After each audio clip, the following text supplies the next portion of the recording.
The care of bamboo cutting boards is extremely similar to that of traditional wood cutting boards. Prime them with mineral oil, and refresh it every month or so.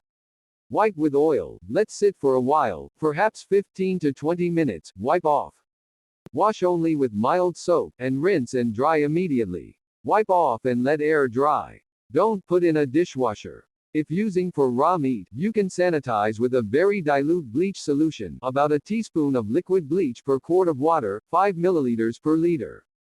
Rinse thoroughly afterwards. I bought coconut oil just for my bamboo cutting boards. I am not going to use a petroleum product like mineral oil for all kinds of reasons.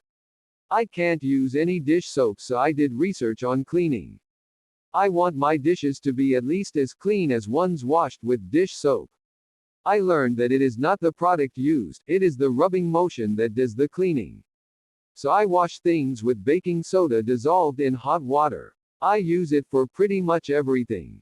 Dishes, clothes, meat. Soaking baked on stuff overnight with baking soda works great.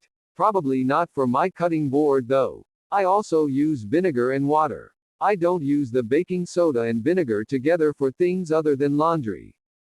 Putting them together just creates a base. The chemical reaction provides cleaning for laundry, but I don't think it does much for hard surfaces.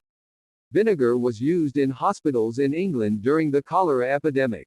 It is much better and safer than bleach. Also safer than dish soap that can make you sick of not rinsed well.